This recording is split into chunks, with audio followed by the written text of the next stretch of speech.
Hello, I'm Seema Hess. I'm sitting in the back garden of my house in Boulder, Colorado. My son Iain was diagnosed at the age of 5 with idiopathic pulmonary hypertension. When he was diagnosed, he had suprasystemic pressures, even though he seemed to be asymptomatic. It caught us all off guard. It even caught his pediatrician off guard because we never went to see her. Iain was never sick. We would see her once a year when we went in for our annual checkup, and that's when she heard a loud second heart sound. Because we were planning on a big family trip to India, she wanted us to be seen by Children's Hospital.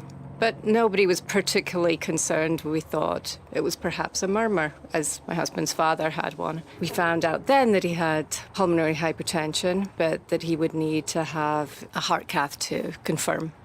The prostacyclins were just becoming a little bit more prevalent in the community for severe pulmonary hypertension. We had done our research and we knew that when Dr. Ivy came in to talk to us, that we were just going to have him put in the port so that he could have the IV prostacyclin. Many people know it has a half-life of 4 minutes, which meant that as his body became more used to it, he would only have 30 minutes before all his blood vessels shut down if the line went down or the medication was stopped.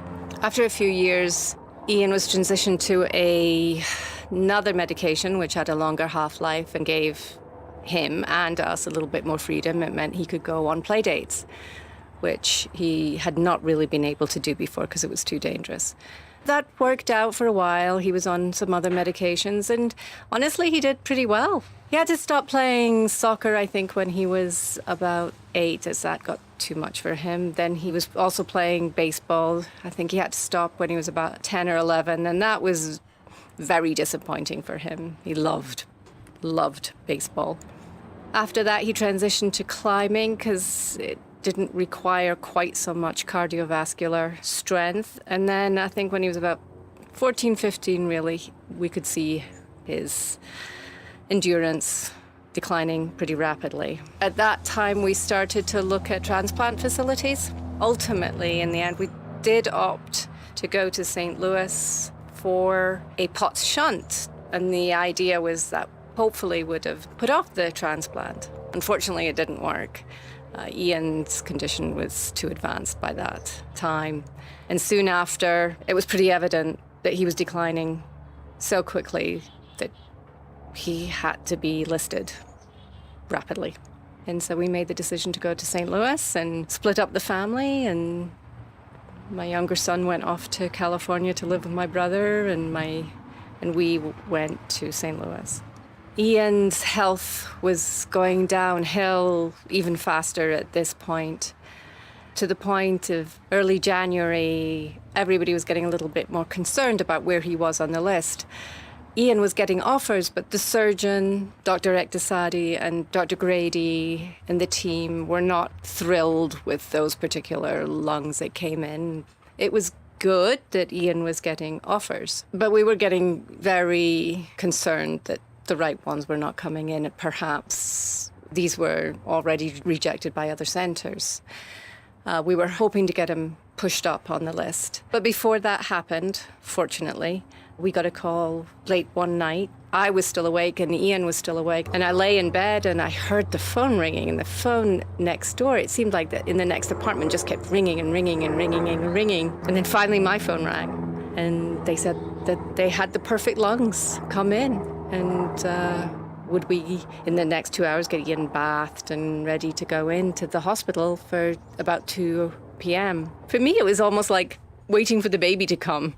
I was excited, a little bit scared, and I think Iain was the same way. Went in, they were prepping him. He was due to leave us about 11 a.m., I believe. That day is a little strange now. The surgery was going to start at 12. So we were all a little bit excited, a little bit apprehensive. So that morning before he went in, it was a little bit relaxed. A dog came in to visit him, even one of the therapy dogs. So that was quite nice. And then he was wheeled away, and we were shown to a specific little room. I don't believe I actually left that room because I was too afraid to leave it. I was still pretty excited, though, about these lungs coming in, and we knew approximately what time they would be coming in. They were coming in at 4 p.m., and sure enough, about 4:10 p.m., we heard the helicopter come over, and they called us 10 minutes later to say that those lungs were in, and they sent us down a picture of the lovely, fresh, healthy lungs. At about 5 o'clock, one of the nurses was going off, and she came in to say that they were beginning to clean things up. They would be prepping him to be closed up. At 7, the new nurse came in and said that, well, there was some bleeding, but, this was pretty common and it shouldn't be too problematic. At 8, I said to John, we haven't had any news, and this seems to be taking a long time. I think it was probably soon after that they came in and said that Iain was bleeding heavily and that it was a problem. We didn't panic at that point, but obviously it was scary. About an hour and a half later, I think, that was when the surgeon came in and said that they really couldn't stop the bleeding and they were doing everything they could. At that point, we were very upset because it looked very bleak. Things looked very bleak indeed. We were very upset, obviously, but would cycle through, he's going to die, he's not going to die, he can't possibly die, we can't lose him, through our heads, and it would just cycle through. At about 11 o'clock, I believe, they called in Dr. Ektasadi, because the surgeon, whose name escapes me right now, but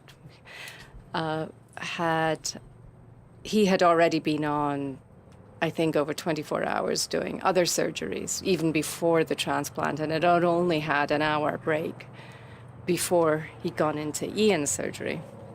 Dr. Ektasadi came in and explained what the plan was to try and find out where Iain was bleeding from, because they just couldn't find it. They knew that perhaps one of the issues was, as he'd had the pot shunt, there were a lot of adhesions that had formed, and when they had taken the lungs out, this had caused the bleeding. Well, this was one of the issues anyway. But they couldn't quite hone in on where the bleeding was. So they continued trying. At this point, it's about 1 o'clock. Dr. Ektasadi came in and said they thought they were ready to actually sew him up. We were relieved, but he was definitely not out of the woods. We knew that Iain could stay on the ECMO. We knew that being on an ECMO machine is not a good thing. A good thing that they have them to keep people like Iain alive, but I think the statistics that Dr. Ektasadi told us were that 50% of kids do not leave the hospital if they've gone on ECMO. So Dr. Ektasadi was ready to close up. He went in, he came back less than 10 minutes later, saying, no, in fact, they couldn't, because he was still bleeding too much. And again, that started the cycle of what's going to happen? Is he going to die? Dr. Ektasadi explained what he was going to do, and it was going to be a little bit more problematic than they'd hoped, because they'd have to take the lungs back out to try and find the bleed. This was upsetting, but of course they had to do what they had to do. So you just have to accept it at this point. I think it was probably around 2:30, 3, when Dr. Ektasadi came back and said, actually, they didn't have to take the lung back out, and they put a lot of padding into the chest cavity, but they were going to keep it open because they still did not know where this bleed was coming from. And that after that, they would leave the chest open, but they were going to try and stabilize him enough to get him back up, which they did. I think it was about 4 a.m. They took him up, and then we went up probably around 6 or 7. The room was packed full of all sorts of people. The ECMO machine, the nurses who were managing the ECMO machine are unbelievable. Those people worked like navvies. It was just unbelievable to watch the team worked with everybody. It was almost too scary to go in there because we didn't want to disrupt their flow. I mean, it was just amazing. Obviously, Iain was not awake, and there's just so much paraphernalia around him that we couldn't get close to him. I think we might have been able to touch his toe, but we really, really didn't want to disrupt the flow there. A specialist would come round and talk to us, and I know I talked to Dr. Blatter about whether or not we should be bringing our other children out to see Iain, because he was obviously in a very precarious situation. And I didn't know what to do. We didn't know whether we should cause them that anxiety. Their brother wasn't awake. Their brother was not the brother that they knew, and it would have been incredibly scary to see him with his chest open and not making any eye contact and just not awake. So in the end, I opted not to bring the other children out. I think looking back, it was probably the right thing to do, even if something terrible had happened. I just wouldn't have wanted them to go through that agony. It was awful. Oh, more awful for Iain, but he wasn't aware of it. Those first few days were precarious. Iain was on ECMO, and he, although stayed somewhat stable, the bleeding was still happening, but it was easing off a bit. And on this third day, I think they decided that they could close him up, which was a relief that he could come off ECMO. They did a test beforehand, I believe, to make sure that he could come off ECMO. So it was determined that Iain had suffered pretty significant damage to the lungs because of all the blood products that he had received. During the surgery, the team had instituted the massive transfusion protocol twice on Iain, which meant that they didn't even have to send down orders for blood. It just kept coming up for him. He went through so much blood product. That blood obviously kept him alive, but the sheer quantity that went through him damaged the lungs.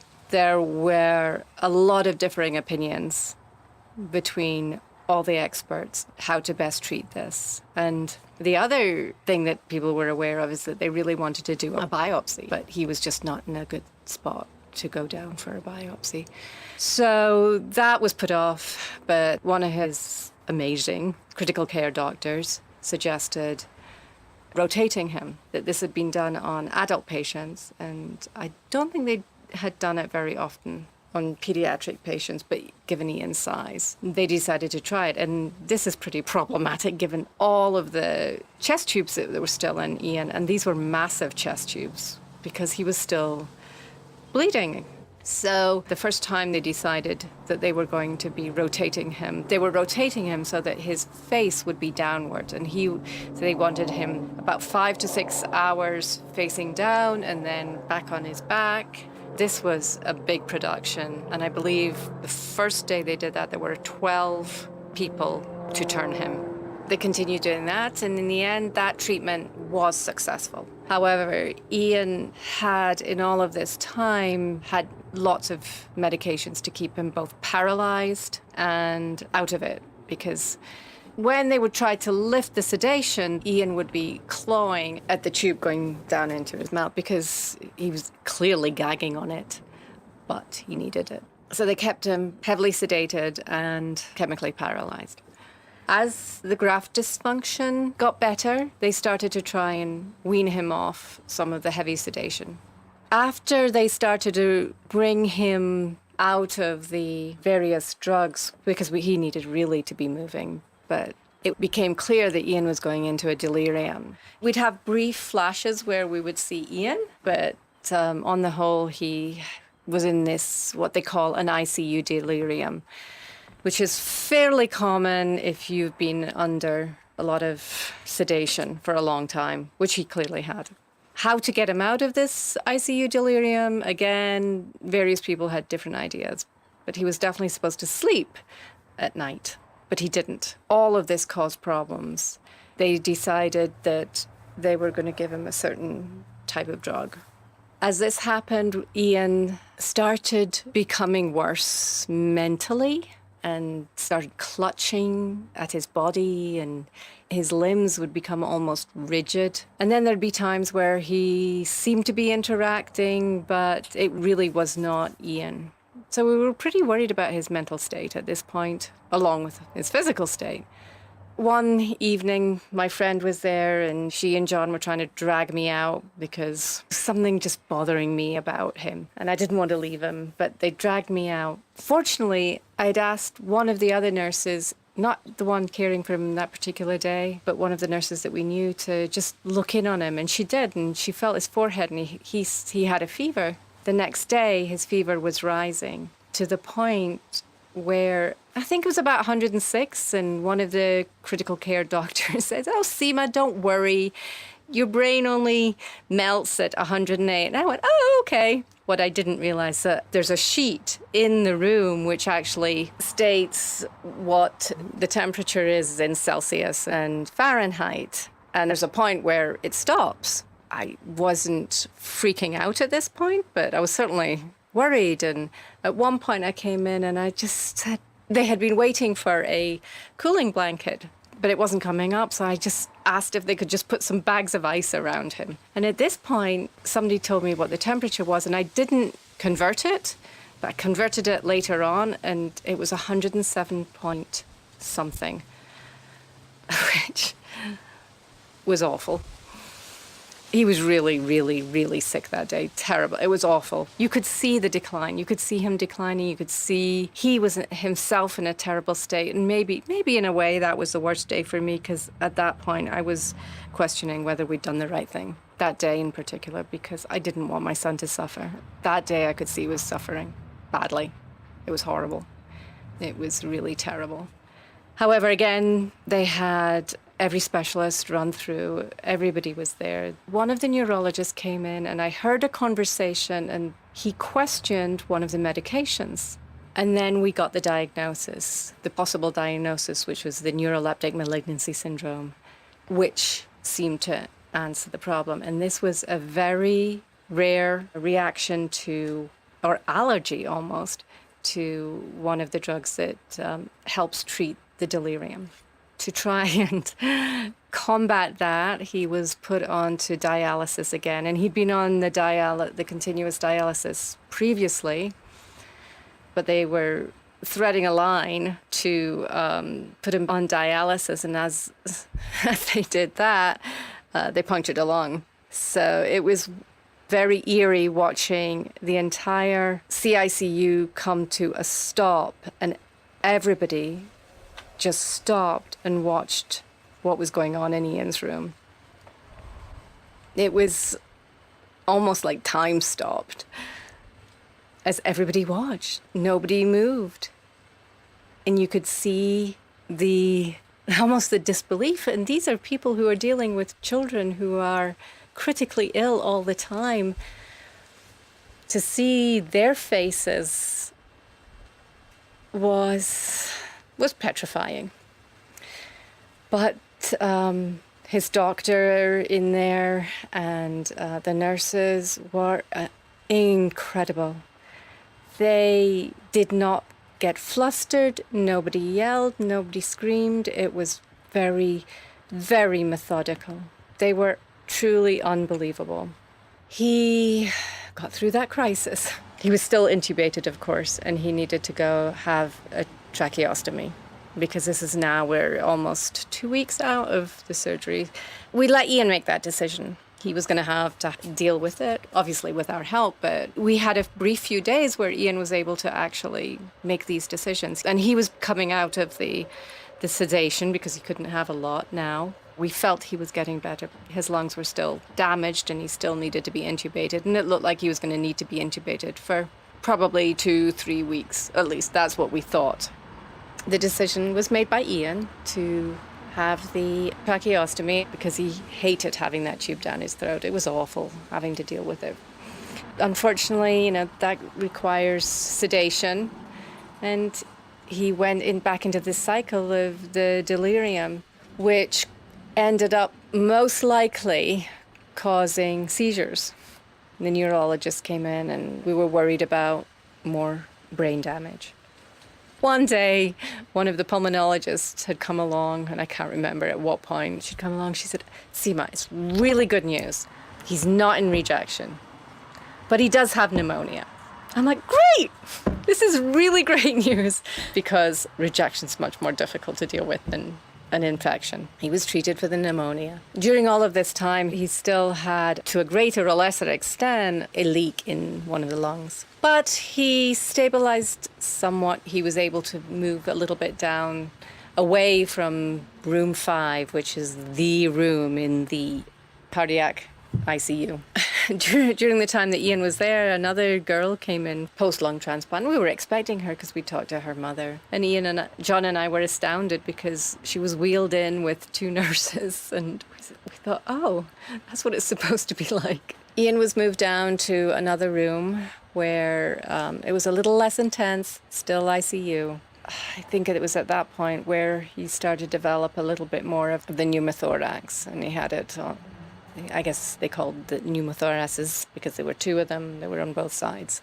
So he still had chest tubes, and there were attempts to try and move the chest tubes to help alleviate the air that was developing. So Ian's chest looked like he'd been shot. He had massive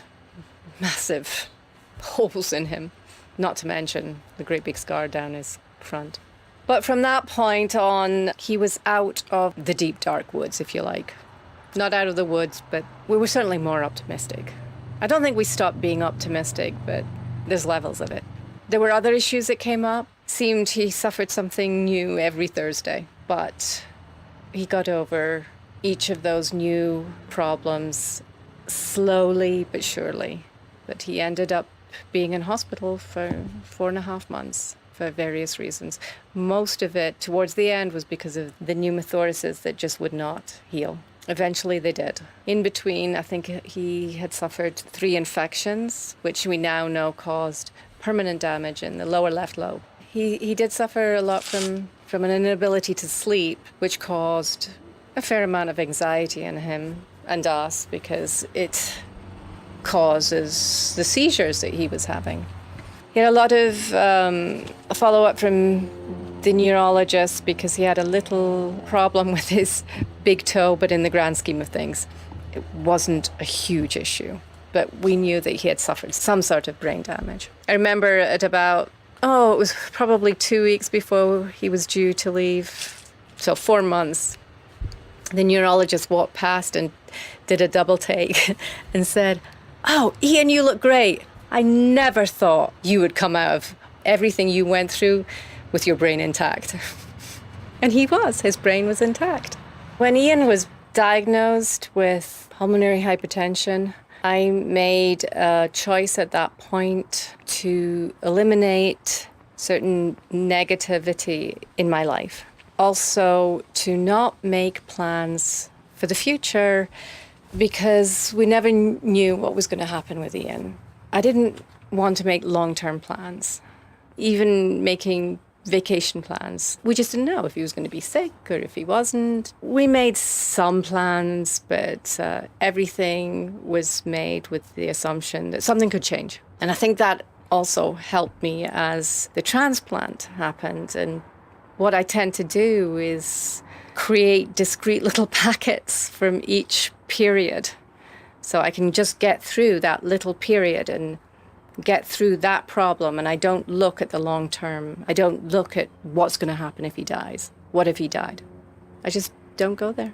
I just get through the problem that we're having at the time, focus on that. One of the other things that John and I tend to be, we go together, but we don't have a lot of people around us. During all of Iain's hospitalizations or Iain's treatment, I go on my own or John and I are together. Certainly for the big surgeries or any surgeries, John and I are together, but we don't have a big entourage.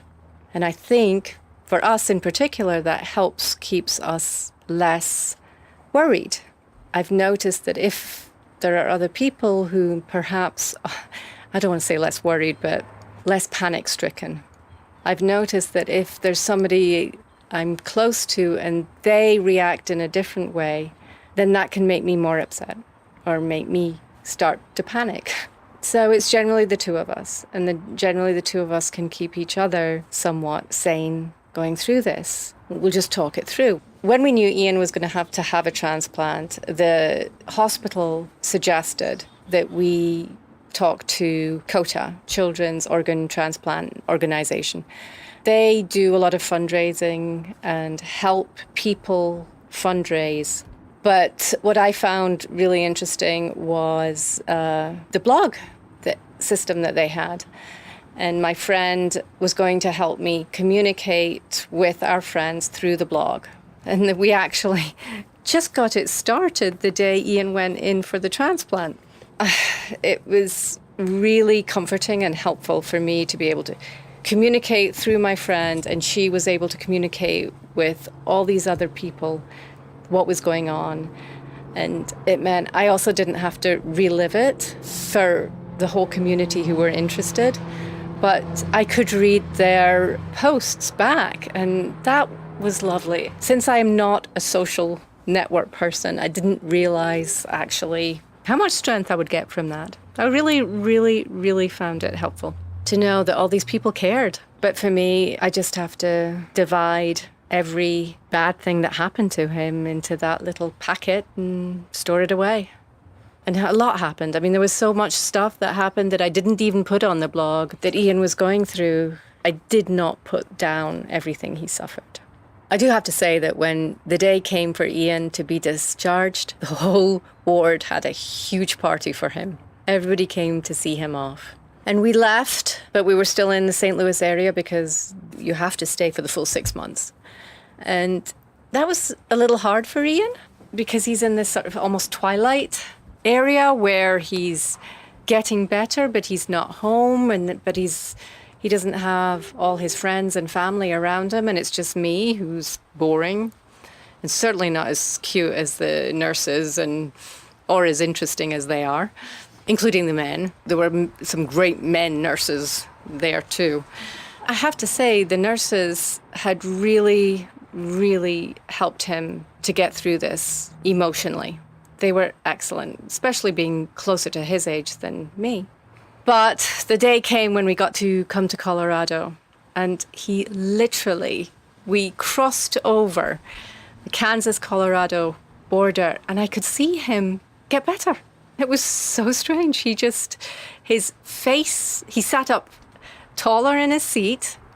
He got out of the car when we reached Boulder, and I took a photograph of him, and it was all snowy, and we'd left St. Louis. It was probably 80 degrees, and Boulder was snowy, and he blossomed, and I've barely seen him since. He's been out the door, he goes to parties, he's engaged, he's just living life to the fullest. It's amazing watching him. The energy that he has is fantastic. I saw the difference between him pre and post-transplant, even when he was suffering from the pneumothorax, the infection. Probably 2 months after his transplant, I saw how he could walk further. It's just amazing. People look at him and a lot of people just want to see him to believe that he's really here, that he's really alive, and he's really full on Iain. It's amazing. It's fantastic. So Iain, when he left the hospital, has stayed in touch with a lot of the nursing staff, and all of them, and a lot of them are nurses who were in the CICU with him. And they have seen their fair share of problematic surgeries, but they all say this was the most difficult lung transplant they've seen. And he had so many complications that they just had not seen before. They're amazed. They're all heavily invested in his success. When I describe how John and I got through all of this, is because we weren't going through it. I always keep in mind that it's Iain is the one who was suffering. We were observers, obviously, his parents, but he was the one who was suffering through it all, and that's what I always keep in mind. The other thing I always keep in mind is that things could be much worse. Always know that it could be much worse, that he might not have had the opportunity to have the transplant in the first place. He might not have had that excellent care that he had. I think even if things had turned out badly, I could take comfort in the fact that he got the opportunity to have the transplant and he survived. He survived. I know some people don't, so things could always be worse. I am Seema Hess, and I'm aware that I'm rare.